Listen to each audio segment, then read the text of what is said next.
segreta del mondo Torah Mutov. Als we zijn vraag aan het samen setiyu mengerjakan sesuatu mati namun bisa sahabat dari kita mengertikan bahwa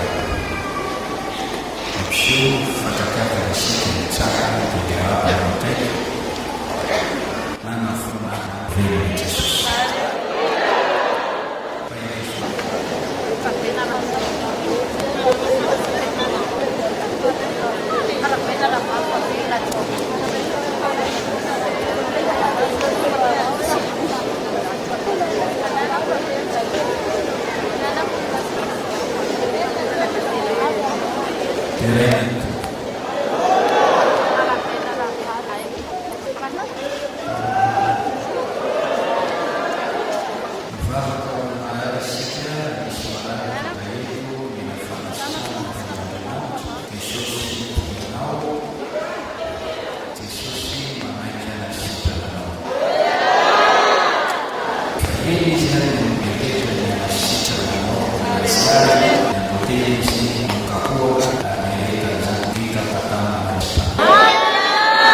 Andap si Tuhanino Evanitus Mosile Anapino Zai Vavakato Sina Yesu Maritini Nakavita Jesus Alleluia Tani Fumoni Tifo Jesus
ny fianarana ny ten'Andriamanitra isika. Momba ny fidebahana ho fiverenana amin'Andriamanitra, ny lohahevitra ambara eto anivontsika amin'ity maraina ity. Ny fidebahana ho fiverenana amin'Andriamanitra dia lohahevitra sy fotom-pampianarana lehibe izay ampianarany Baiboly. Teboka roa ihany ao anatin'ity lohahevitra ity no atoditsika eto ambany. Reto avy izany ny mazava bebe ny fidebahana ho fiverenana amin'Andriamanitra. Faharoa, ny mahafidebahana ny fidebahana na ny tokony atao izay mibebaka anarana. Eo teboka roareo no atoditsika izao ary voninahitra eo Andriamanitra iray. Teraina ny teboka. Titsika amin'ny reto ambiny fiarakanasina reto, ndreka toko faharoapolo ambiny fafito ambiny efapolo, asana apôstôly toko fahatelo ambiny faharoapolo ambiny telopolo, Petera faharoa toko fahatelo ambiny faharoapolo.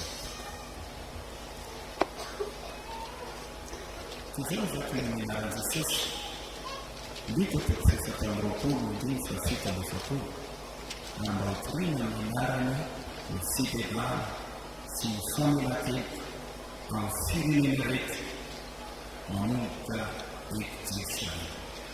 Asana apôstôly toko fahadimy ambiny faharoapolo ambiny telopolo, fa masangaky ny tany-kavalan'Andriamanitra izy ho tompo sy mpamonjy manome fidebahana sy famelan-kelika ho an'ny Israely. Petera faharoa toko fahatelo ambiny fahasivy, ny tompo tsy maina ny teny fikasiana arak'izay atao ny sasany fahaelany, maro-po amintsika izy ka tsy tia sy very mba ho tonga amin'ny fidebahana ny lavitra.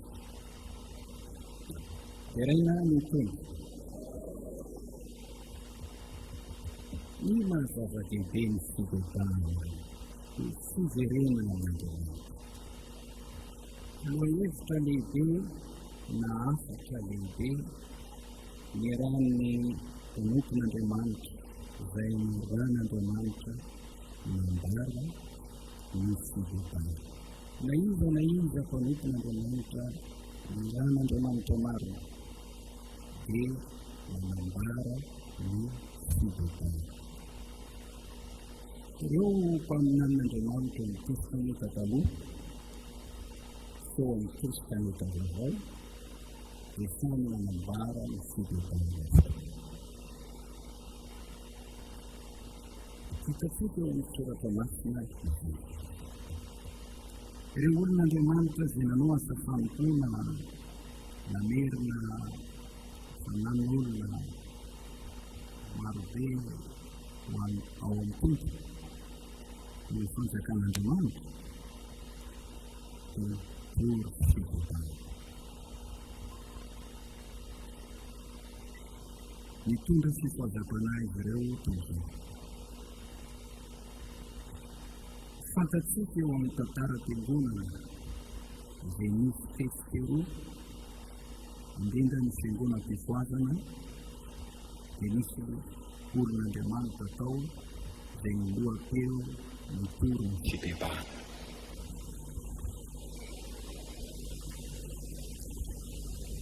Karak'izany zava-dehibe ny fidebahana.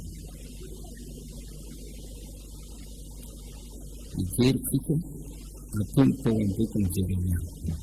Jeremia toko fahadimy amby telopolo dia amin'ny andininy faharoa ambin'ny folo ka hatramin'ny andininy fahadimy ambin'ny folo. Jeretsika eo amin'ny andininy fahadimy ambin'ny folo, niraky taminareo koa ny mpaminany mpanomboka rehetra, ny fomaraina koa ka naniraka azy hanao hoe samy miala amin'ny lalànareo ratsy ianareo.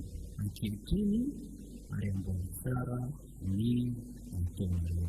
Rehefa manaraka andriamanikafa ho azy dia onona amin'ny tany izay nomeko anareo sy mirazo anareo mianareo. Hitantsika fa ny tompo dia naniraka mpaminany maro, sy maraina koa azy dia milato teny aminareo izy ireny, ary izy ireny dia miteny hoe samy miala amin'ny lalanareo ratsy ary ambony tsara ny ataonareo.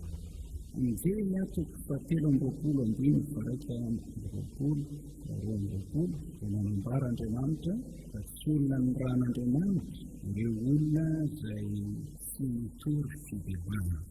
Misy olona manao ny tenany mpaminany midodododo misy izy ireny olona tsy miran'Andriamanitra kory, naniran-tena tsy nahazo hafatra avy amin'Andriamanitra kory, maminany araka ny fony araka ny heviny, toriteny tsy manao ny sitrapon'Andriamanitra. Ny hoe toriteny marina dia ny toriteny manao ny sitrapon'Andriamanitra, ny teny izay sain'Andriamanitra teny nanapaka ny lohany azy.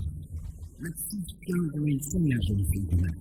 Eo mijery ny toko faharoa, toko fahatelo amby roapolo andiny faraika amby roapolo. Tsy naniraka ireo mpaminan'ireo aho, kanefa nidododo ihany izy. Tsy niteny tany aho, kanefa naminany ihany izy. Raha mijoro tamin'ny torohevitra, izy dia nampiaino ny oloko ny teny, dia nampiverina azy hiala amin'ny lalany ratsy sy amin'ny faratsiny ihany. Tsy naniraka ireo aho, nefa ireo dia midodododo ihany. Tsy niteny tany aho, nefa ireo dia naminany ihany. Tsy niteny hoe izao lazay, kanefa izy niteny hoe izao ny tenin'Andriamanitra. Raha mijoro tamin'ny torohevitra ireo dia nampiaino ny oloko ny teny, ka nampiverina ireo olona ireo hiala amin'ny lalana ratsy sy amin'ny faratsiny teny. Inona moa ny hitan'Andriamanitra? Eto mpaminany rehetra eo amin'ny andiny fafito amby roapolo izay mihevitra mpanadin'ny oloko ny anarako amin'ny nofony izay lazaina amin'ny namany azy, tonona ny bonon'ny razany ny anarako noho ny ambala, ny mpaminany izay manofo oka ilaza nofo izay manana ny teny oka nambara marina ny teny.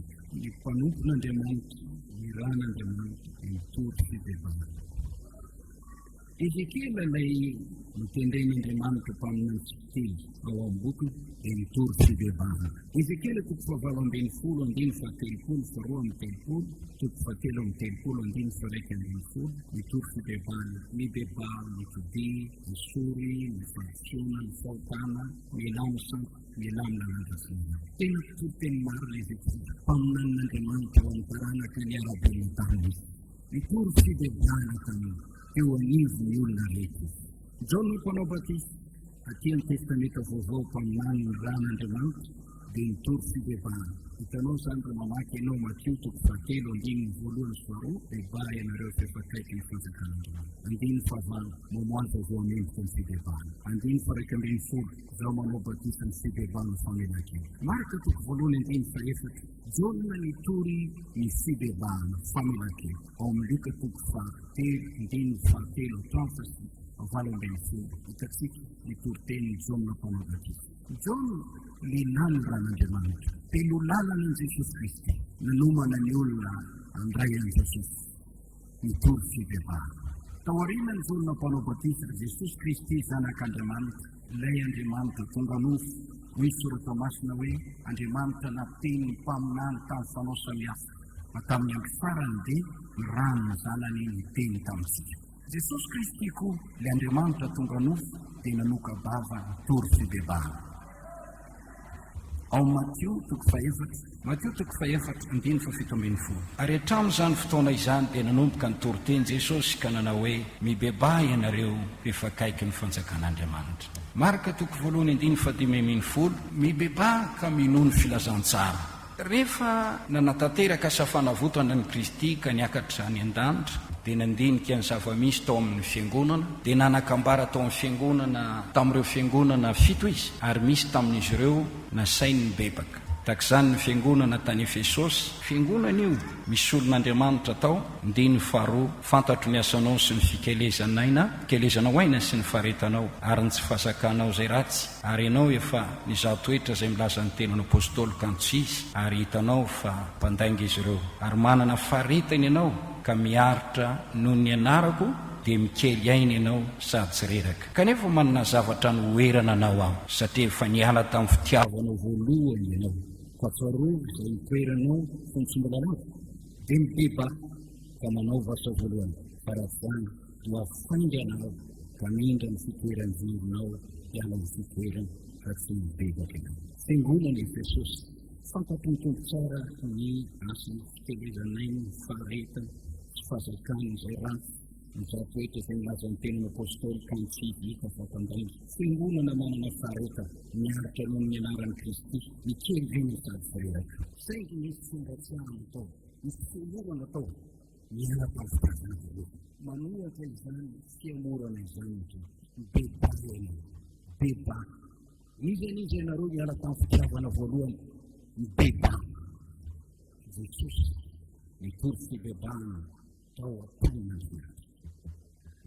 Hitantsika eo amin'ny 9:12 ny fiangonana tao Pergamosy dia mitana ny fotom-pampianaran'ny Balama mba nisy fanafitoanana eo alohan'ny zanak'Israely inona ny zavatra naterina tamin'ny saina, ary nisy koa mitana ny fotom-pampianaran'ny Nikolaita. Bebahana ireo izy. Mivay nefa misy fiakana tahaka ny fombafomba ny Balama, le mpaminany adala noho ny fitiavam-bola, fitiavaka reny, nanahaka ratsy fanahy. Bebahana izy. Jesosy nitory fibebahana. Ao amin'ny fanambarana toko fahatelo ity fiangonana Sardisy manao ny anarana velona ity koa, nasiany mibebaka. 9:10 ny fiangonana tao Laodikia izay matimaty, tsy mangatsiaka, tsy mafana, nasiany mibebaka. Izay rehetra tiako no anariko fa iziko mahazo toa anao ka mibeba. Zava-dehibe ny fitoriana ny fibebahana. Jesosy nitory fibebahana. Tany amoron-dranomasin'i Galilea nitory fibebahana izy. Ireo olona nitoetra tao amin'ny tany tao-tany nitory fibebahana tamin'izy ireo izy. Nitory fibebahana tao an-tranon'Andriamanitra tao am-piangonana izy. Ireo olona niendy-dalana, mangatsipo, niverina ranofindray, nitory fibebahana izy. Zava-dehibe ny fibebahana. Ao Marka toko 9:12 fony mbola tsy nombona teo amin'ny azy fijaliana Kristy dia nifantona olona izy hoeo aminy atao mpianany mba irahany itory teny sy amoaka devoly na sitrana marary. Ireo koa dia nitory fibebahana tany amin'ny tanàna sy vohatra rehetra izay nalehany. Ao Marka toko 9:12 dia lasa nandeha izy ireo ka nitory fa tokony mibebaka ny olona. Rehefa avy nitory fibebahana izy vao nandroaka devoly sy nanasitrana marary, ary devoly maro no navoakany, ary nisorany diloilo ny marary maro ka nosotranany. Petera sy ny namany tamin'ny andro Pentekosta, araka ny voasoratra ao ny asan'ny apôstôly toko 2:7-30, efa vory ny olona nietseny fanahy masina natrika ny trano nivorian'izy ireo dia nitory fibebahana tamin'izy ireo Petera. Ireo olona ireo nanontany hoe inona ny tokony ataonay? Petera ny teny, beba, aoka samy atao batisa amin'ny anaran'i Jesosy Kristy ianareo rehetra, azo famelana ny elokareo, ary ianareo andray ny fanomezana dia ny fanahy masina. Petera manokana, rehefa avy nampiasain'Andriamanitra nanangana n'ilay malemy teo am-bavahady ny tempoly, dia taitra ny avy tao anatin'ny tempoly nahita fahagagana ny tangorona, dia nisoka-bava Petera nitory fibebahana tamin'ireo olona avy tao an-tranon'Andriamanitra ireo. Hoy izy, 9:12, mibeba ianareo ary miova aminona ny fahotanareo, ao avy ny andro famelombelomana avy amin'ny fanatrehany tompo. Ao amin'ny asan'ny apôstôly toko 9, Petera nitory fibebahana tamin'ny lehilahy anankiray izay vao avy natao batisa. Simona izany, mponina tany Samaria Simona. Izy io rehefa tany Filipo nitory teny dia mba nino izy dia natao batisa. Ary izy anisan'ny talanjona nahita ny asa mahagaga nampanaovin'Andriamanitra amin'ny Filipo. Samaria tsy mbola nisy nandray ny batisa ny fanahy masina, fa nandray ny tenin'Andriamanitra. Dia nidina Petera sy Jaona tany, mivavaka ho an'ny olona mba andraisan'ny olona amin'ny fanahy masina. Misy fahagagana ny seho, taitra i Simona, io izay meo izany fahefana izany koa aho mba andray ny fanahy masina sy olona metrako tanàna. Ity ny vola. Fa Petera ny teny hoe, oko very mba amin'ny tenanao ny volanao, satria nataonao fahazodim-bola ny fanomezan'Andriamanitra. Tsy manana anjara na raharaha amin'izany zavatra izany ianao, satria tsy mahitsy fo eo anatry. Ianao vita batisa fa olona mbola tsy mahitsy fo. Beba amin'izao aratsinao izao ka mangatà amin'Andriamanitra andrao avelany zay no averiny fonao fa hitako fa mbola mitoetra amin'ny fangidiana fero sy mifekeloka ihany ianao. Olona iray nitoriany fibebahana io, olona efa tafiditra mambra ny fiangonana, saingy misy aratsiana ao anatiny, tsy mahitsy fo eo anaten'Andriamanitra, deba amin'izao aratsiana ao zao. Fandrao avelan'Andriamanitra izay no averiny fonao. Paoly apôstôly ilay mpanangana fiangonana tany amin'ny tany Jetlisy, tany amin'ny toerana izay mbola tsy niantsona ny Kristy akory, dia nitory fibebahana izy tany. Ao amin'ny asan'ny apôstôly toko 20:1-20. Ary nijoroako vavolombelona tamin'ny Jiosy sy ny Grika koa ny fibebahana amin'Andriamanitra sy ny finoanan'i Jesosy Kristy tompontsika. Ao amin'ny asan'ny apôstôly toko 4:2. Ary nambarako voalohany tany izay tany Damaskosy sy Jerosalema, tany sisy tany Jody rehetra, ary tany amin'ny Jetlisy, fa tokony bebaka sy verina amin'Andriamanitra izy ireo ka nao asa mendrika ny fibebahana. Nitetitety tanàna Paoly, tany Damaskosy, tany Jerosalema, sisy tany Jody rehetra, tany amin'ny tany Jetlisy rehetra tany. Lohahevitra iray ihany nitoriany, fibebahana, fiverenana amin'Andriamanitra. Ao amin'ny Korinthiana 2:7-9, Paoly apôstôly teo amin'ny fitariana ny fiangonana, fitandremana ny fiangonana, fikolokoloana ny fanahin'ny olona tao am-piangonana, indrindra tao amin'ny Korinto. Rehefa nahita izy falavolo, nita izy tsy fetezan-javatra, nanoratra pistily mafy, nampalahelo an'ireo olon'Andriamanitra ireo, nampibebaka izy. Dia rao Andriamanitra ny amin'izany, nampalelovo araka n'Andriamanitra ianareo mba hibebaka. Endratsika mieritreritra izany fibebahana izany iny tsy tokony hotoriana tsony ao am-piangonanao. Ao anie misy manao ny tranon'Andriamanitra ho Zofereny Zolahy, ao am-piangonanao misy mpivavaka rapomba. Paoly nitory fibebahana. Ao amin'ny Korinthiana 2:15-20, nilaza Paoly ny asa fanompoana napetraka Andriamanitra taminy, asa fanompoana fampihavanana, teny fampihavanana, nanambaran'ny tenany ho iraka solon'ny Kristy izay miteny aminareo mihavana amin'Andriamanitra ny ianareo. Le hoe fampihavanana, Andriamanitra marina, ny olona diso, Andriamanitra ray, ny olona zanany. Tsy Andriamanitra nandao ny olona, fa ny olona nandao an'Andriamanitra. Ny olona no nisitaka, ny olona no nisakaiza tamin'izao tontolo izao, tonga fahavalon'Andriamanitra. Ilay mpitoroteny fampihavana dia mitona ny olona hibebaka amin'Andriamanitra, andana mifona amin'Andriamanitra. Amin'izay misy tanao taminy, amin'izay nafoizanao azy, amin'izay tsy nirarano ny didiny, miverena amin'Andriamanitra. Araka izany zava-dehibe ny fitoriana ny fibebahana. Tsy nanao fampisoana akory Andriamanitra naniraka an'ireo mpitoroteny rehetra ireo mpaminany ireo, ireo apôstôly ireo, ny zanany, nitory fibebahana. Ary ireo koa tsy adala raha naka fotoana nitoriana momba ny fibebahana. Zava-dehibe teo mason'Andriamanitra niandrenesa ny olona ny afatra momba ny fibebahana. Raha misy matory eo akaikinao dia tao azafady fazarana ny fazana. Tena ngainao reraka loatra hoe avy nanao voyage ilainao sa nandano fotoana tamin'izay ianao tamin'ny alina, tsy mety zany. Raha misy marary tonga ao anatrehany dokotera miteny izy matory hoe dokotera mifoaza ino tsara ty fa omeko fanafody anasitranao, izy matory mo sitra ny olo io loza ho afa matory eo ampianona toriteny aho. Tsy nanao fahatosoan'Andriamanitra naniraka mpaminany, apôstôly, mpanompo, hatrany aloha mandraka ankehitriny, dia mitona ny mpitoroteny Jesosy mamonjy rehetra ao anokabava hitory fibebahana. Any amin'ny pilipitra sasany tsy retsony ny fibebahana, fanambinana, fitahina, fa afata mampifalifaly, mampandindy.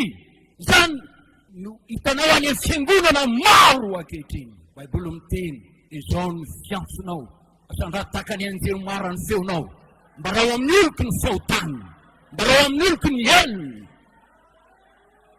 Torio ny fibebahana. Dia raha Andriamanitra. Jakoba miteny ao amin'ny epistily izay nosoratany, mazava-dehibe ny fitondrana afatra momba ny fibebahana. Jakoba 5:5-10, rahalahako, raha misy ao aminareo miala amin'ny fahamarinana, ary misy anankiray mampibebaka azy, oko fantany fa izay mampibebaka ny mpanoto hiala amin'ny lalan'ny fahadisoany hamonjy fanahy sy ho faty. sady anarona elokabe. Raha sendra misy fahadisoana isika dia misy olona tonga mananatra hoe mibebahinao raha mibebahinao rahalahy manangana mpanompo Andriamanitra maniraka bebahy ianao milahy ianao amin'izao fahadisoana izao. Oko tsika tsy ho tezitra, oko ho fantatsika fa hamonjy ny fanahinao izany olona izany, hamonjy ny fanahinao izany olona izany. Zava-dehibe ary ny fitondrana hafatra momba ny fibebahana. Noho izany mila mianatra ny mazava-dehibe ny fibebahana izy, na ny fitoriana azy na ny fandraisana azy, ny fifanaovana asa ny fibebahana eo amin'ny fiainana dia zava-dehibe. Zava-dehibe ny fibebahana. Amin'ny Asan'ny Apôstôly 7:17, Andriamanitra mandidina olona rehetra eto amin'izao tontolo izao hibebaka. Izany voasoratra ao amin'ny Asan'ny Apôstôly 7:17, ny andininy 7. Andriamanitra nini tsy nijery izany androny sy fahalalana izany fa kehitriny izy mandidina olona rehetra naiza hibebaka. Mandidina olona rehetra hibebaka Andriamanitra. Tsy hoe mijanona teo amin'ny didy folo ihany ny didin'Andriamanitra. Mandidina olona rehetra izy, ino an' Jesosy Kristy zanany. Mandidy ny olona miarabelona sy ny mpino samy mpino hifantatry izy. Nefa koa mandidy ny olona hibebaka izy. Izay mibebaka manome voninahitra ny didin'Andriamanitra. Ny olona rehetra tsy ankanavaka, naiza na eto Madagasikara, na ny Komoro, na ny Réunion, na ny Amerika, naiza mandidy ny olona rehetra hibebaka izy. Aleluia. Tsy hoe ny didin'Andriamanitra tokony tandremako, miobe miran'Andriamanitra mandiza. Izay ihany ny tananao dia le mandia ihany mahafinaritra anao, le miteleteka ihany mahafinaritra anao. Mandidy ny olona rehetra hibebaka. Ianareo mpandia ireo, bebaho fahotana. Lozany toriteny mampandindry mpanota ao an-tranon'Andriamanitra. Fanisonan'Andriamanitra izany. Raha olo-masina ny mandeha, akory aleoko izay. Fa raha reto mpomamy sotrosotro toka sy olona mpijangajanga sy mpakavadiny olona reto, orisy ny tomany no ny vahotanao. Fa ny fahatezeran'Andriamanitra mitoetra eo an-tapony lohanao. Mandidiny olona rehetra eo amin'izao tontolo izao hibebaka Andriamanitra. Ahoana ny hevitrareo? Ny zanakareo avy namaky vilia, avy nandoro lamba, dia tonga eo anatrenao dia mandidy eo, tsy mibebaka ny ataony akory. Afalenao ve izany? Takizany raha mpanota tonga ao an-tranon'Andriamanitra, avy nanompo sampy, avy nanota tsy mibebaka, nefa dia ampandihizy ny mpitoriteny tsy ampy fahalalana. Mandiza, mandia ao anatreny tompontsika miditra amin'ny fiompiana. Minjely ny raha mandia maso. Fa ny mpanota olona avy nanao fahadisoana, orisy ny tomany midradradra. Ary tamin'izany no natonga n'Andriamanitra nananatra mafy tamin'ny andro Mosesy, sy avy nanombo lahy kely volamena, avy nanombo sampy izy ireo, dia nitenen'ny Mosesy mafy no ny fahotany, io zay soro daholo ny kavina, manjo rehetra, voako toy ny saona ianareo, satria nanombo sampy ianareo, nanao izay nampalahelo n'Andriamanitra nareo. Na tezitra n'Andriamanitra. Tokony mba ianarany olona ity afatra nentiny Jakoba, ao amin'ny Jakoba 4:4, ny andininy 4:5. Noho izany manekea n'Andriamanitra ianareo, manoherany devoly dia andositra anareo izy, manatona n'Andriamanitra dia anatona anareo izy. Devo ny tananareo mpanota, ataovy madio ny fonareo proseny, orisy ny tomany ary midadadada. Oko ody fisaonana ny fimezanareo, ary ody fanjoretana ny fifalianareo, maneteteny ao anatreny tompo dia nandratra. Afatra tsy mba misy tontolo loatra io. Nefa Jesosy dia miresaka momany amin'ny mitomany ny vehivavy raha nahita azy nampahoriana. Izy hoe aza mitomany ahy ianareo fa mitomany ny tenanareo sy ny zanakareo. Mazava Andriamanitra mandidy ny olona hibebaka. Ary tsika mpitoriteny mila mampianatra ny olona fa didin'Andriamanitra ny fibebahana. Ao amin'ny Romanina 2:4, Andriamanitra mitona ny olona rehetra hibebaka. Mitona ny olona rehetra hibebaka. Tsara ny tompo. Mitona ny olona rehetra hibebaka. Izao no voasoratra ny 2:4, samavoinao ny hareny famorapanahy sy ny fandeferany ary ny faharbony, satria fantatrao fa ny famorapanan'Andriamanitra dia mitona anao hibebaka. Jesosy Kristy tonga tetỳ an-tany dia nanana tanjona. Inona ny antony tongavany? Matthieu 5:7-10, tonga aho tsy antsony marina fa tonga iantsony mpanota mba hibebaka. Luka 5:5, tsy avy antsony marina aho, mpanota mba hibe. Jesosy Kristy rehefa avy nanatanteraka ny fanavotana antsika teo ambony azy fijaliana, maty noho ny fahotantsika, maty nanolotra ny aina, nomeny rano oloharano famelan-keloka mandrakizay, nalevona nitsangana tamin'ny maty niakatra ny an-danitra nasandra anome fibebahana sy famelan-keloka. Ao amin'ny Asany Apôstôly toko 5:1-3 nasandratry ny tanakavanan'Andriamanitra izy ho tompo sy mpamonjy anome fibebahana sy famelan-keloka. Fanomezany Jesosy ny fibebahana. Ao amin'ny Luka toko 4:7-7 nanafatra izy fa tokony hotoriana amin'ny anaran'ny fibebahana. Era-tany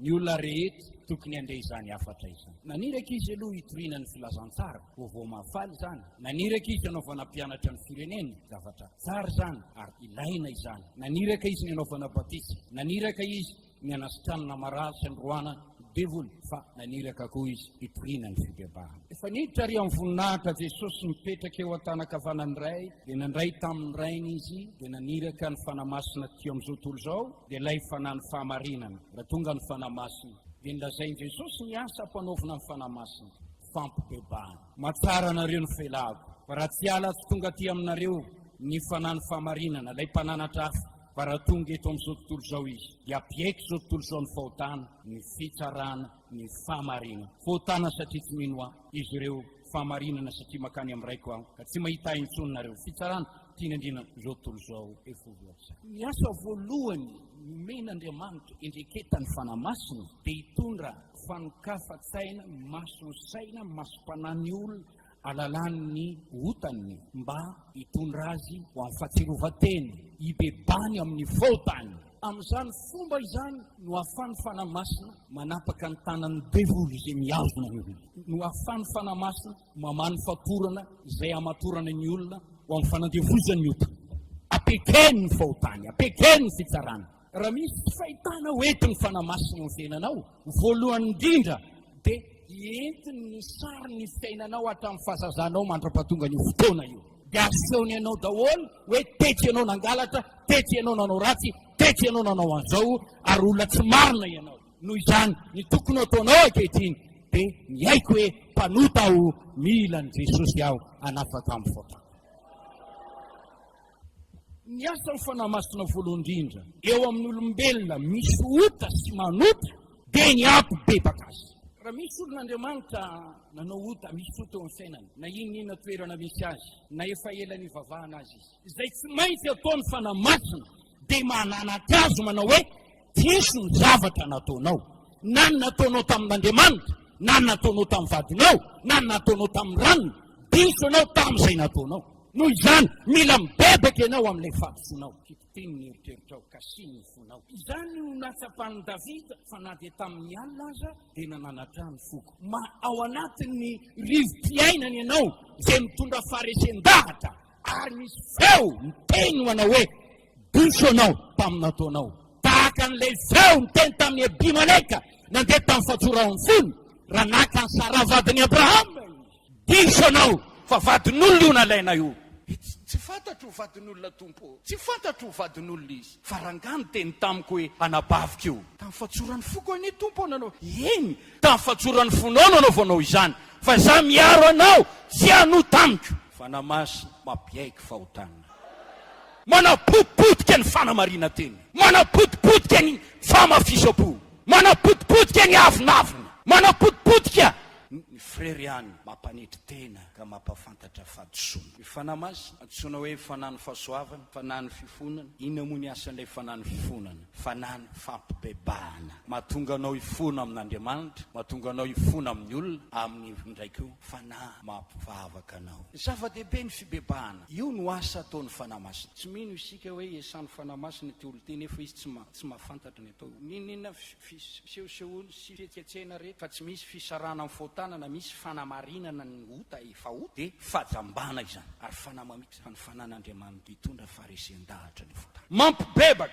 ao amin'ny Petera faharotoko fahatelo andiny fahasivy ka hitany olona rehetra tonga amin'ny fibebahana. Io no zavatra andrasany. Liny izy ny ahitany mpanota ibeba. Raha ny marina ny fotoana izay nilazain' Jesosy atongavana aka ny fiangonana any aminy. Nilazaindreo famantarana rehetra. Tanteraka avokoa izany. Gagitsika hoe nahoana ny mbola tsy miverina ny tompo, nahoana ny mbola tsy tonga ny tompo. Maro-po amintsika izy tsisy tia noverina iray azy, fa tia no tonga amin'ny fibebahana ny rehetra. Ny fibebahana rehefa ataon'ny olona dia mampifaly an'Andriamanitra sy ireo mponina ao amin'ny lapan'Andriamanitra any an-danitra. Hitantsika izany ao amin'ny Lioka toko faha 5:10. Lioka toko faha 5:10. Ny andininy fahafito. Lazaiko aminareo fa izy fifaliana toy izany any an-danitra ny ampanota ray izay mibebaka noho ny amin'ny olona marina 7:20 izay tsy misy tokony ibebahany. Ny andininy fahafolo. Lazaiko aminareo fa misy fifaliana toy izany eo anatrehan'ny anjelin'Andriamanitra ny ampanota ray izay mibebaka. Manaitra ny teny tsy fantatra misy olona marina 7:20 eo izy ireo ao amin'ny efitrano anankiray. Dia misy mpanota anankiray mibebaka. Mampiseho ny heviny Andriamanitra. Lazaiko aminareo fa izy fifaliana toy izany any an-danitra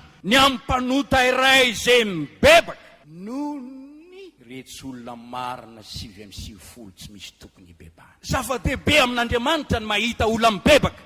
Aiza moa nisy olona marina eo anaten'Andriamanitra? Raha mandiny keloka ianao izany majanona, tompo fa aminao no misy famelan-keloka. Ny famarina ny olombelona tahaka ny lamba misy dra. Raha mandinika ny filazantsara ny Jaona isika epistily izay nosoratany dia miteny izay naterak'Andriamanitra tsy manota, izay naterak'Andriamanitra tsy manota, izay naterak'Andriamanitra tsy manota. Kanefa izy ihany ny teny. Raha mitenitsika tsy mananota mamita teny isika ny marina tsy atao anatsika. Raha mitenitsika tsy misy ota dia mampantangy azy. Satria ny fahotana maro karaza, ota tsina, ota tsy fantatra, ota malaky mahazo. Dia indraytsika mieritreritratsolona arak'izay tombatomba nataontsika. Ny tsaratsara foana, manameloka na dia zavatra tsy fantatsika, tahaka ny ataony Ely teo anatreny ana, mivavaka ana, petsopetsona. Izy vehivavy mandram-pofinany no hitsaranao amin'ny amamonao. Ngambizy eritreritry hoe mamy ty vehivavy ty. Kanefa ny vehivavy tsy mamy diso ny fitsaratsika indraindray. Mitsara ny rahalatsika indraindray, manameloka ny rahalatsika indraindray, milobava isika indraindray. Fahotana izany. Miteny ratsy ny zavatra tsy fantany, manameloka zavatra tsy fantany. Dia indraytsika mampely zavatra tsy marina, sao zavatra tsy hitatsika akory. Nisy niteny tamintsika dia taitritsika dia nindrana nitenytsika dia hoe zao mitsony e, zao mitsony e. Kanefa mampely tsao, mampely zavatra tsy marina. Tsota ve? Ao mpanota ray izay mibebaka misy fifaliana lehibe any an-danitra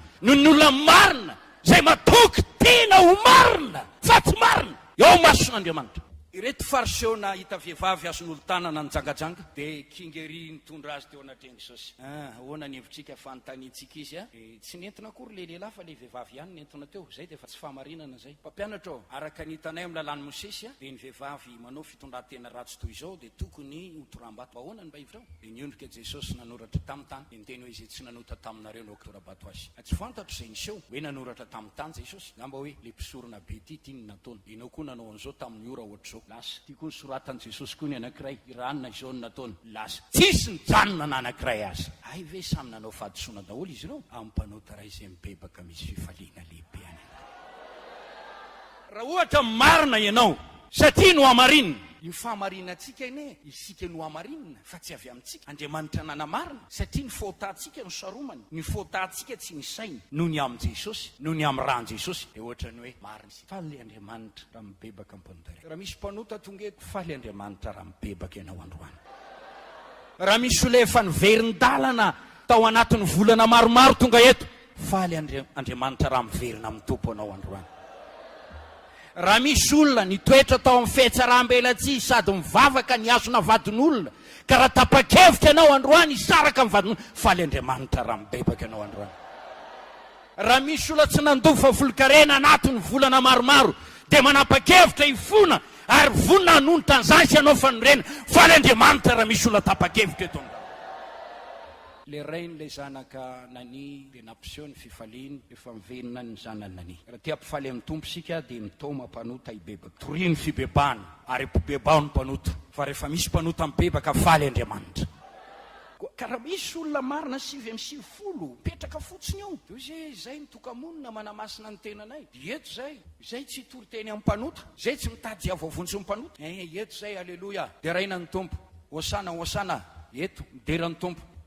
Tsy be reto olona reto tsy mba matahotra ny fahatezeran'Andriamanitra. Izay kosa tsy mba namandreo. Eto zay olona marina tsy misy tokony hibebahana. hoe miandro ny tompony miandry an jesosy ho avy zay manamasina ny tenana zay tsy manao adidy amin'ny fianakaviana tsy mety mampetipetana eto zay tsy manao ninininy tsy mampibebaka mpanota tsy mitady mpanota hibebaka hiverina amin'Andriamanitra tsy mampifaly an'Andriamanitra ny olo marina dia tokony hitona olona ho amin'ny fibebahana mamela ny elikireo zay mibebaka Andriamanitra ao amin'ny tantara faharoa toko fahafito andiny fefatra ambin'ny folo fatimy ambin'ny folo raha ny olona zay natsoko amin'ny anarako no avy eny etitena hivavaka hitady mitavako hiala amin'ny lalan-dratsiny ratsy fanaony iaino ny an-danitra ao amela ny ely anasitrana ny taniny Isaia toko fatimy amby dimampolo andiny fahenina fahafito mitadiavan'i Jehovah teny mbola hita izy mentsoa ny anarany teny mbola kaiky izy oka ny ratsy fanahy foy ny lalany tsy marina foy ny heviny verina ho amin'ny Jehovah ireny fa mindra fo aminy izy amela heloka dia amela heloka tokoa izy Jona voalohany toko voalohany andininy fahasivy raha miaiky ny fotatsika isika matoko somarina izy mamela heloka ny rano Jesosy zanany manadio antsika ho afaka amin'ny tsy fahamarinana rehetra rehefa misy fibebahana mamela heloka Andriamanitra mamela heloka zay mibebaka Andriamanitra raha tia tsapa famelan-keloka dia mila mibebaka aza misalasala ny azo famelan-keloka rehefa mibebaka ianao mamela heloka dia mamela heloka tokoa izy zay manafina ny faotany ty ambininy fa zay mitsotra mafoy azy mahazo famindrapo hoy Petera mibeba oakatao batisa amin'ny anaran'i Jesosy ianareo azona famelana ny helokareo ary ianareo andray ny fanomezana dia ny fanahy masina ao amin'ny asan'ny apôstôly toko faharoa andiny favalo amin'ny telopolo no milaza izany Petera toko fahatelo andiny fa sivy ambin'ny folo mibeba miova mibebaka miova bebaka miova amen miala amin'ny ratsy fanao miova mafoy ny lalan-dratsy miova mafoy ny hevi-diso miova mibeba miova aminonany faotanareo mba ho avy ny andro famelombelomana avy amin'ny fanatrehany tompo dia rainan'i Jesosy raha ty azo famelan-keloka mila mibebaka te eo ambininy azo famindrapo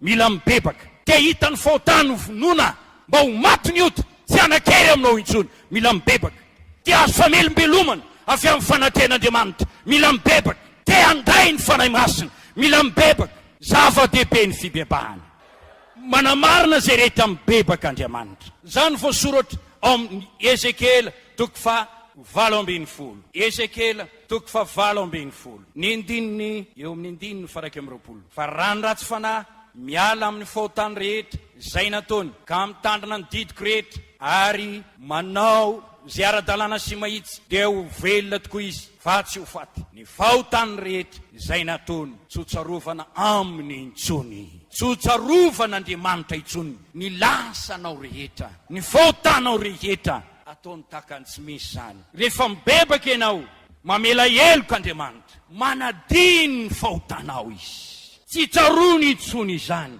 dioviny ianao ao amin'ny Jona voalohany toko voalohany andiny fahafito fahasivy rano Jesosy manadio afaka amin'ny tsy fahamarinana rehetra ny rano Jesosy manadio afaka amin'ny ota rehetra vonono ny faotany velombelominy ianao rehefa mamela heloka izy dia raisy ny faotantsika ary ariny any amin'ny ranomasina lalina ho an'ny testamenta taloha fa amin'ny testamenta vaovao nahatany tao amin'ny Jesosy zany ary nombony Jesosy teo amin'ny azo fijaliana avokoa maty noho ny fahatsotsika izy ary natsangana indray izy fanamarinana atsika fanamarinana maimaim-pona tsy alanao vola omeny Jesosy ny faotanao rehetra tsisy tsarovana intsony ny olona ny mbola malala ny tantara lasanao ay mivavaka iny ramatoa iny ay mivavaka iny ramose iny fahatatray tsara ny tantaran'iny olona manana tantara iny aza matotra iny fa io izy io mivavaka zosizosony nataon'iny ny olona no tsy manadino reny lasana fa manomboka amin'ny fotoana hibebanao Andriamanitra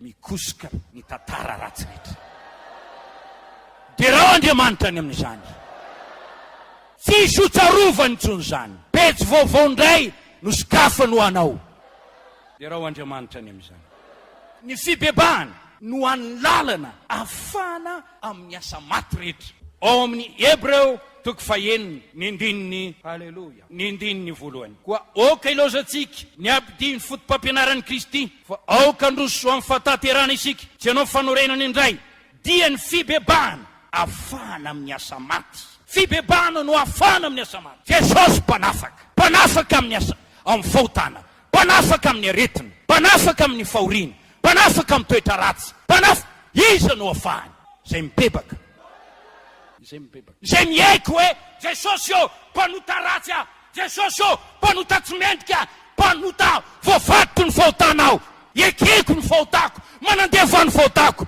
mihinanao aho, fenao mifona amin'ny ratsy nataoko. Jesosy miseho manafaka anao amin'ny fahotanao.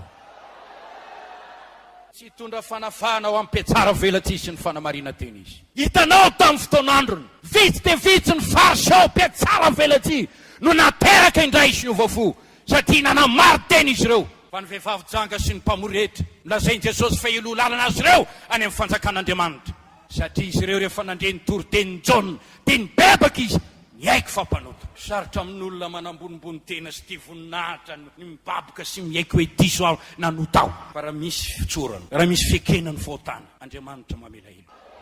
Jesosy manafaka ny fibebahana dia mandamina ny olana ara-piarahamony. Alleluia. Ohatra Esau sy Jakoba, ray tapo, rahalahy gambany, ray reny, ray zanaky Isaka. Isaka teo amin'izy mirahalahy. Jakoba moa ary tateo aoriana nalainy nitsodra. Nalahelo mafy Esau tezy tamin'ny Jakoba izy. Ny reniny Jakoba dia nafantatra ny ady avoatery tsy maintsy nampandosirina lavitra Jakoba. Misy fotoana nentin'Andriamanitra hiverina any amin'ny tany Jakoba, nitehitra ny fihavanan'izy Esau. Namafy izy mbola maliny ny ratsy nataony ny rahalahy. Ao amin'ny Genesis 2:3-20, Jakoba nitokana ny vavaka. Nifampitolona tamin'Andriamanitra. Ao amin'ny Hosea 2:10-11, tolona tamin'le anjely izy, nitomany izy, nifona tamin'ny anjely, nifony. Le atsika fatarana vavaka nataony tao ny mba sisiny ny ady amin'ny sy Esau. Napiasa ny paikady rehetra ety-miona amin'ny Esau Jakoba. Ary tafahoana izy eo amin'ny rahalahy dia nanetitena be Jakoba dia nifamihana izy ireo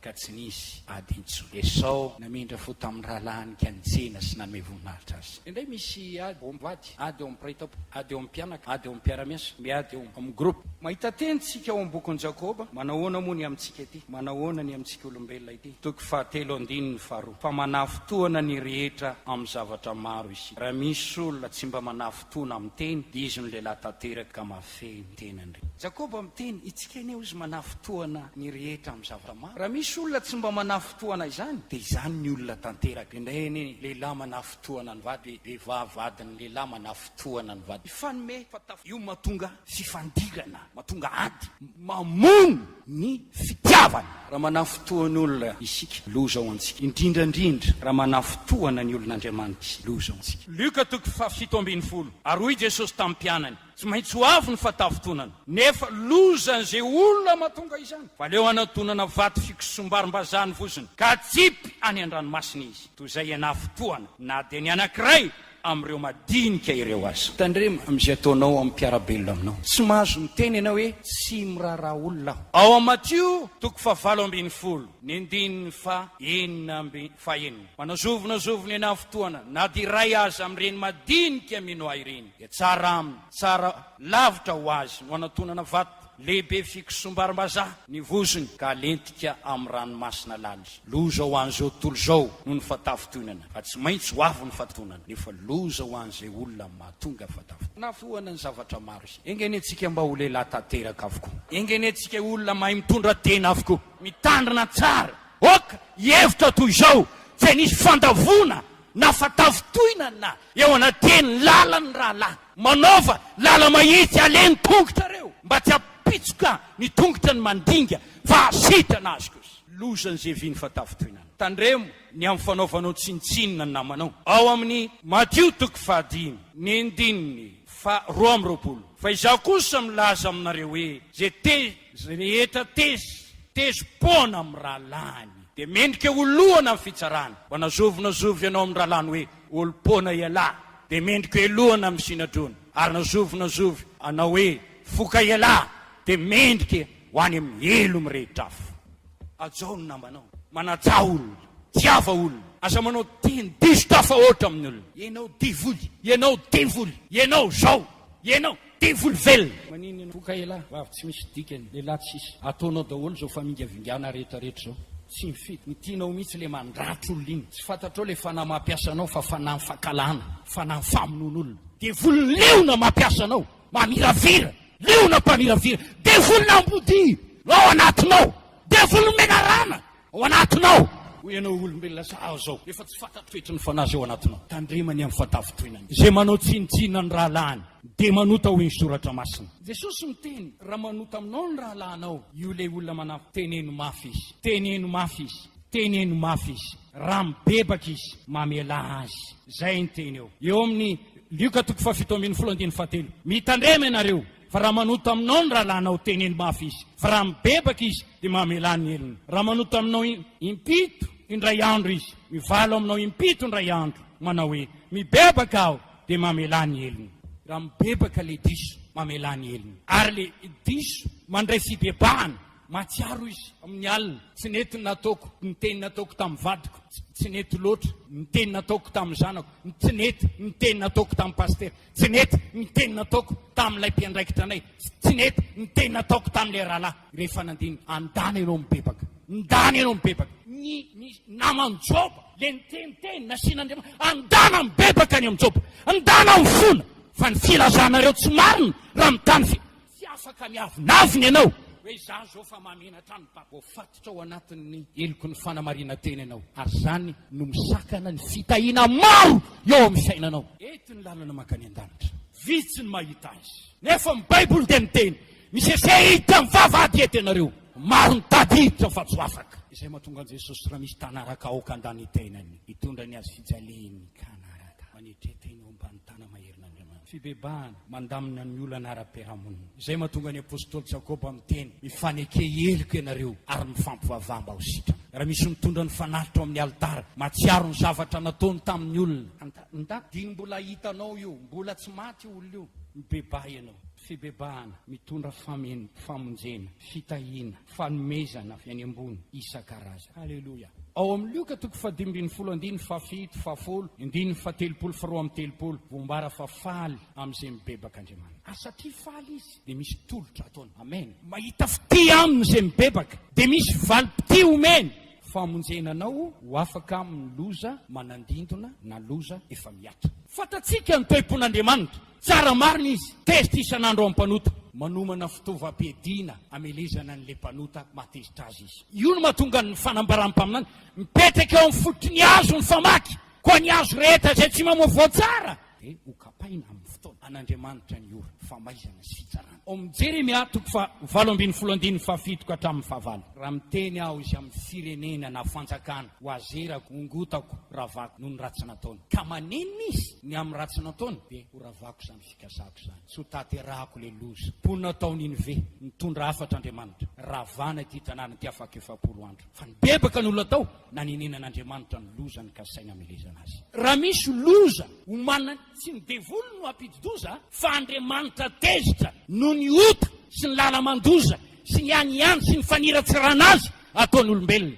manomana izy manomana andatsaka ny fahatezerany bebaka miova ny fon'Andriamanitra ao Mpitsara 10:9-7 hitatsika tezitra tamin'ny Israely Andriamanitra satria nafoy azy ireo nanompo Andriamanitra naraka amin'ny fanao zao tontolo zao tapaoriana natsiaro teny mibebaka nefa tsy tena namovoa mendrika hoe Andriamanitra hoe zany namonjy anareo hatramin'izay fa nareo nafoy ahy dia andana maka amin'ireo zay neterana dia natsiaro tena ny olona nanamafy ny fanoloran-tenany nafoy ny sampiny nanenon'Andriamanitra nangora-po izy niverina tamin'ny Israely ka nanavotra azy indray na misy loza miata azy eo amin'ny tenanao rehefa mibebaka ianao esorin'Andriamanitra izany loza izany amen esorin'Andriamanitra izany loza izany zay dia manoro hevitra ary mampianatra raha tandomdoza ny fiainanao ry mpivavaka ry zanak'Andriamanitra ry olombelona fibebahana no andosiranao ny loza ny fibebahana no ahafan'Andriamanitra manafaka anao amin'izany loza izany dia raha ho Andriamanitra manavotra zay mibebaka Andriamanitra famonjena ho fanavotana Isaia 1:7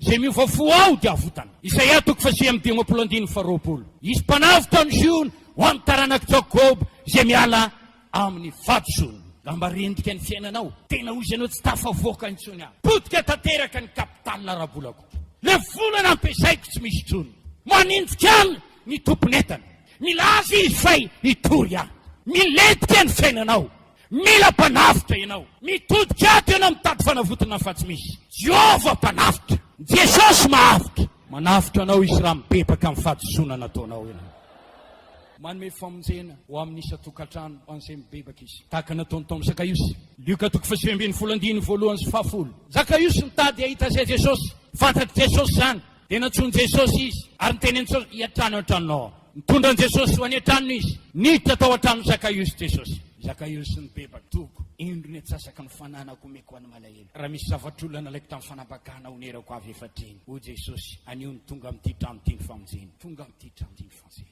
Tokantrano misy olana ato, tsisy fiadanana ato satria niozon'i Jehovah ato. Tokantrano misy olana ity satria ny devoly manjakazaka ato, misy fananany devoly ato, tsisy fiadanana ato, misy ny fibebahana, tonga ato amin'ity trano ity ny famonjena. Tokantrano maro ankehitriny ohatrany hoe tsy misy an'Andriamanitra, tsisy mora mampiakapeo le lehilahy tsy malemy fanahy amin'izao hitanao mihitsy hoe tsisy fiainana, tsy variana venao, tsy mandinika venao hoe za mivavaka, zao ve za tokantrano manana an Jesosy zany, zao ve za tokantrano mivavaka izany, dia zao ve aiza ny fiadanan'ny tompo. Raha misy tokantrano mandray ny irak'Andriamanitra sy ny teny fiadanana ny eo amin'ity trano ity, ara-zanaka ny hitoetra ao ny fiadanana. Fa nahoana tsy misy fiadanana ao amin'ny tokantrano? Ty misy zavatra voaozonao, misy zavatra tsy mety ao, misy zavatra ny devoly ao, misy. Fa raha vela Jesosy ka misy fibebahana marinao, merikerika ny masony ao an-trano rehetra, ity zavatra ty sao tsy araka an'Andriamanitra, ity boky ty sao tsy araka an'Andriamanitra, ity zavatra anatin'ny aromara ty sao tsy araka an'Andriamanitra, ity zavatra ao anatin'ny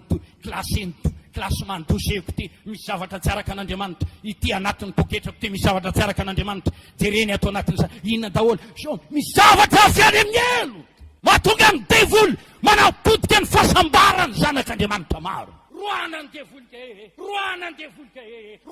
devoly ka satria nahoana misy fananany ao, fibebahany ditarika ianao anadio ny saina tokantranonao tahaka nataony Zakaiosy. Ary hoy Jesosy raha mahita an'izany, anio no tonga amin'ity trano ity ny famonjena, ivany olana ao an-trano, hitondra fahasambaranao Jesosy. Famonjena tahaka izay nomeny an'i Zakaiosy, famonjena mamany olana ao an-trano, famonjena izay tokony hitondra fifaliana ao anatin'ny tokantrano, famonjena izay manorotoro ny asan'ny devoly ao anatin'ny tokantrano. Manome famonjena ho fanasitranana. Tantara faharoa toko fahafito andininy faefatra ka hatramin'ny fahadimy. Raha ny olona izay natsika amin'ny anarako no avy eny teny vavaka hitady ny tavako hiala amin'ny ratsy fanaony, iainao ny an-danitra ao mela ny eliny anasitrana ny tanonao nitoeranao liaretina misy fahasalamanao. Ao amin'ny Isaia toko fahavalo amby dimapolo andininy fahaenina, misy ny fibebahana no ny fifadikanana dia ho tonga faingana ny fanasitranana. Mateo toko fahatelo ambin'ny folo andininy fahatelo ambin'ny folo, zay mevafo ao dia hositra lasa ny fotoana teteny zavatra maro amin'ny roa ambin'ny folo sa titeny aminao zava-dehibe ny fibebahana. Famonjena ho fitahiana, famonjena famelombelomana, famonjena manome fiainana, famonjena mamelona ny ara-panahy, famonjena tondra valim-bavaka, famonjena tondra fivoazam-panahy, famonjena tsy anenenana, famonjena tsy mamono antoka, famonjena Andriamanitra miverina indray amin'izay mibebaka. Miverena amiko dia hiverina aminareo aho.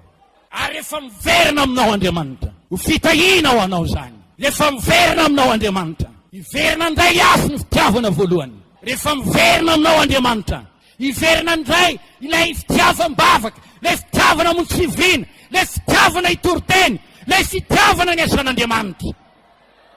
Ary raha miverina amiko ianao dia ahoroko indray. Raha nafaka ny zavatso, hiala amin'ny zava-pona ianao, ho solom-bavako ianao. Ary anantona anao ny olona, anantona ny fiangonana ny olona, fibebahana. Dia raha ho Andriamanitra any amin'izany. Hoy Jona, namboaro ny lalan'i Jehovah, ataovy mahitsy ny lalan-kalehany. Lozary rehetra ho totofana, ny avoana hety, ny mitotona ravina, ho amarinina tsara daholo ny zavatra rehetra, ny nofo rehetra hita ny famonjen'Andriamanitra. Halleluja. Farany zava-dehibe ny fibebahana tompoko. Misy tombontsoa maro omen'Andriamanitra izay mibebaka. Ny fanafahany Kristy, ny famonjeny Jesosy Kristy, ny fanasitranany Kristy, ny fitahiany Kristy, ny famanginy Jesosy, ny fivoazana, ny valim-bavaka omena izay mibebaka. Arak'izany sarobidiny mandidiny olona rehetra hibebaka Andriamanitra. Dia hitany olona rehetra hibebaka Andriamanitra. Jesosy Kristy manome fibebahana, ny fanahy masina manome fibebahana. Eto izao. ny mafibebana ny fibebana tokony ataony izay mibebaka zava-dehibe izy ty ary tokony ianarantsika tsara misy lendray tsy voatoro tsara ny fibebana tsy voatoro tsara le tsika mety fa ilaina be zany tsy ilaina ampianarana tsy zay ny tsy aizan'ny tovolahy la mpampianatra sirelahy de miankonanto menanto any amin'ny tisa de maka zavavy anankiray de mahabevoka an'iny de apetrany eo izy mibebaka iny any de aveo izy mibebaka be am'izay atao batisa voray batisa satria mibebaka be avy eo indray izy vita batisa lasa indray izy manao de makatso de bevoka iny de apetra indray iny sy iso ampanota de ave izy makafa izy zao amasinina tonga saina am'izay zao amasina ao ampiangonana ity vehivavy eleko ty vehivavy verjina madio ty tsy misy loto ty no ny aminy alao hiditra ao ampiangonana ny mariana tsy fahalalako daholo nanaovako an'ireny tsy malala inona fony fazazana ampianarana ny tenin'Andriamanitra fa mpanany any tato an-tranon'Andriamanitra nanimba olona maro tato an-tranon'Andriamanitra eo iny mavelao izy atao mariazy izy mavelao izy fibebana mba ina momba nataonao tamin'reto olona mifitapitanao sy nyratrainao reto nataonao hoana ilay zaza napetraka ao velony ray any tsy nikarakarainao iry olona noverezinao anjara iry napetrapetraka ao inao nahazo tsara de misalabinareo hoe halleloia mpanota tsy mibebaka raha mibebaka ianao sy tramo zay noratrainao amboary zay anamino zay nikorotaninao isoro ny vato fandavona sy fatafitoinana napetraka ao onero zay nangalarinao apiteo zay nangalarinao poteo ireo zavatry ny devoly zay nompianao zany ny fibebahana de rao Andriamanitra raha miana amin'ny ratsy nataony ny ratsy fanaony ny tanana ny didiko rehetra manao sy ara-dalàna sy mahitsy amin'ny andro ny sisa de ho velona izy sy hoe mibebaka nafony fahotana fa tsy mitandrina ny didin'Andriamanitra tsy manao izay zavatra ara-dalàna tsy manao izay mahitsy araka ny filazantsara sy fibebahana tena izy zany mahatonga n'olona tsy feno ny fahalasana mitona antsika mibebaka Andriamanitra